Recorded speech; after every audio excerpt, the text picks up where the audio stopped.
Sir देखिए, ये no confidence motion की ताकत कितने है कि हमारे प्रधानमंत्री को हम लोग खींच के सदन में लाकर बैठे। यही ताकत होते हैं संसदीय परंपरा की।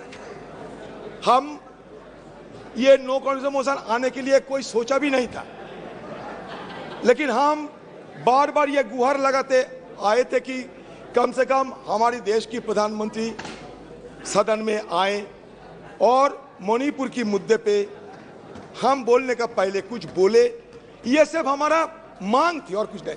हमारा मांग कोई बीजेपी नेता से नहीं, हमारी मांग थी हिंदुस्तान की प्रधानमंत्री से, जो लाजमी है क्योंकि हम भी ये सदन की मेंबर है। लेकिन पता नहीं प्रधानमंत्री जी क्यों इतना आड़े हुए थे कि सदन में ना आने की शपथ ले चुकी थी। तो इसी के चलते मजबूरन हमें भी ये संसदीय जो औजार इस्तेमाल करने की गुंजाइश है, ये संसदीय औजार को इस्तेमाल करते हुए हमें अविश्वास प्रस्ताव लाने पड़ी। ये अविश्वास प्रस्ताव लाने के पीछे सबसे बड़ा वजह है। सर, कल जब सदन में हम लोग चर्चा में भाग ले रहे थे तो सदन में एक गूंज उठी कि हमारे देश से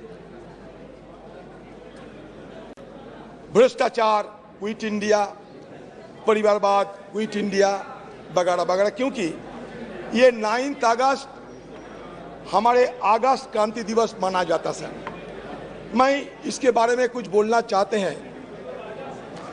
सर, भारत छोड़ो आंदोलन, जिसे अगस्त क्रांति के नाम से भी जाना जाता है, एक राष्ट्रव्यापी सविनय अवज्ञा आंदोलन था जिसका आह्वान 7 अगस्त 1942 को अखिल भारतीय कांग्रेस समिति के बॉम्बे सत्र द्वारा किया गया था। इसकी शुरुआत 8 अगस्त को मुंबई के ग्वालियर टैंक मैदान में दिए गए अपने भारत छोड़ो अभियान के भाषण में गांधी जी के करो या मरो के आह्वान के अनुसार 9 अगस्त को हुई थी। अंग्रेजों ने 8 अगस्त को ही बड़े पैमाने पर लोगों की नजरबंदी के साथ अत्यंत तेजी की प्रतिक्रिया व्यक्त की। 1 लाख से अधिक गिरफ्तारियां की गई, जिनमें गांधी जी सहित कांग्रेस के शीर्ष नेतृत्व के नेता भी शामिल थे। बड़े पैमाने पर जुर्माना लगाया गया और प्रदर्शनकारियों को सार्वजनिक रूप से मारा पीटा गया। हिंसा में सैकड़ों नागरिक मारे गए, जिनमें से अनेक पुलिस और सेना की गोली से मारे गए। सर, मैं ये कहना चाहता हूं इसलिए कि इसके पहले भी मैसूर में एक भयानक नरसंहार हुआ था, जहां हिंदू महासभा और आरएसएस की बेहद करीबी मैसूर के राजा की सशस्त्र सेना ने तिरंगे को सलामी देने के लिए 22 कांग्रेस कार्यकर्ताओं को गोली मारकर हत्या कर दी थी। 1942 में कानपुर में हिंदू महासभा शासकों के साथ सहयोग करने की रणनीति को निम्नलिखित शब्दों में रेखांकित किया गया था। हिंदू महासभा को मानना है कि समस्त व्यवहारिक राजनीति का प्रमुख सिद्धांत अंग्रेजों के साथ उत्तरदायी सहयोग की नीति है। उत्तरदायी सहयोग की नीति जो बिना शर्त सहयोग से लेकर सक्रिय और यहाँ तक कि सशस्त्र प्रतिरोध तक देशभक्ति के क्रियाकलापों के संपूर्ण क्षेत्र को कवर करती है। समय की जरूरतों, हमारे निपटान में संसाधनों और हमारे राष्ट्रीय हित के निर्देशों के अनुसार खुद को अनुकूल बताती रहेगी। सर, इसके साथ साथ व्यावहारिक राजनीति में महासभा जानती है कि हमें उचित समझौता के माध्यम से आगे बढ़ना चाहिए। इस तथ्य का प्रमाण यह है कि हाल ही में सिंध में निमंत्रण पर सिंध हिंदू महासभा ने गठबंधन सरकार चलाने के लिए मुस्लिम लीग के साथ हाथ मिलाने की जिम्मेदारी ली थी। बंगाल के मामले तो जगजाहिर है। आक्रामक मुस्लिम लीग वाले, जिन्हें कांग्रेस भी अपनी पूरी विनम्रता के बावजूद शांत नहीं कर सकी, जैसे इसी फजलुल हक के प्रधानमंत्रित्व और उनके सक्षम नेतृत्व में हिंदू महासभा और गठबंधन सरकार के संपर्क में आए, काफी हद तक समझौतावादी और मिलनसार हो गए। हमारे सम्मानित महासभा नेता स्वर्गीय डॉक्टर श्यामा प्रसाद मुखर्जी ने दोनों समुदायों के लाभ के लिए लगभग 1 वर्ष तक सफलतापूर्वक कार्य लिया। बंगाल मुस्लिम लीग मिनिस्ट्री में उप मुख्यमंत्री डॉक्टर श्यामा प्रसाद मुखर्जी ने हिंदू महासभा और मुस्लिम लीग की ओर से बंगाल सरकार के लिखे एक पत्र में यह स्पष्ट किया कि ये दोनों दल ब्रिटिश शासकों को कांग्रेस द्वारा आरंभ किए गए भारत छोड़ो आंदोलन के खिलाफ बंगाल के राक्षस के रूप में देखते थे। तो इसमें साबित क्या हुआ सर? ब्रिटिश के तरफदारी करने वाले आपके पूर्वजों ने ये देश के लिए यही हमें दान किया था। तो आप लोगों से इससे ज्यादा उम्मीद हमें नहीं थी कि जब अगस्त क्रांति के दिन आप अगस्त क्रांति के दिन नारा लगाते हुए वो बात हटा दिए और नया नारा लगाते हुए लोगों को आपने गुमराह करने का कोशिश किया। हमारा बात साफ है सर, क्विट इंडिया होना चाहिए, सांप्रदायिकरण से क्विट इंडिया, ध्रुवीकरण से क्विट इंडिया, भगवाकरण से क्विट इंडिया हमें करना ही पड़ेगा।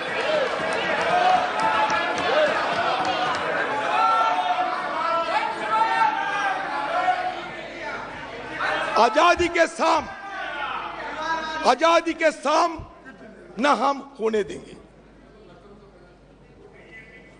शहीदों की कुर्बानी को बदनाम न होने देंगे।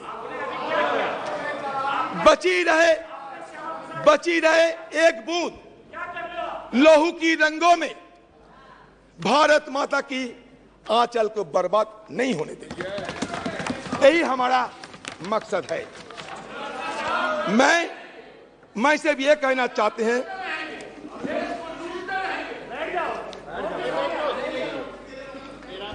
सर, प्रधानमंत्री जी को सम्मान के साथ ये कहना चाहते हैं कि देखिए प्रधानमंत्री जी, आप एक बार नहीं 100 बार प्रधानमंत्री बने, हमें कोई फर्क नहीं।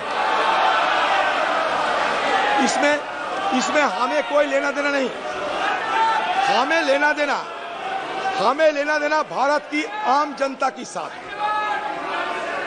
जब मणिपुर गए तो मणिपुर की दशा देखा हमने, और दशा देखने के बाद हमें जरूर यह महसूस हुई कि कम से कम देश की सबसे बड़ा मुखिया होने के नाते प्रधानमंत्री जी को एक बार मणिपुर के आम वासियों के लिए कुछ संदेश देना चाहिए थे। शांति की कोई पैगाम लेकर प्रधानमंत्री जी को खुद कोई कार्रवाई करना चाहिए थे। कम से कम आपकी तरफ से एक बार मणिपुर के लोगों को अपना मन की बात रखना चाहिए थे। सर, ये मांग कोई गलत मांग नहीं है, मणिपुर के आम लोगों की मांग था। सर, शेक्सपियर की एक मैकबेथ एक लेख है। मैकबेथ को सर ये टायरेंट कहा जाता था। एक टायरेंट किंग मैकबेथ, अत्याचारी राजा। तो मैकबेथ के अत्याचार देखते हुए शेक्सपियर ने बड़े दुख जताई थी और कह रहे थे कि स्कॉटलैंड में जिस तरीके की हमला हो रहे हैं, जिस तरीके की दुर्दशा देखे जाते हैं, तो उसमें बड़ी दुख के साथ एक कोई शब्द लिखे थे, it weeps, it bleeds, and each day a gas is added to the wounds. Each new morning, new widows howl, new orphans cry, new sorrows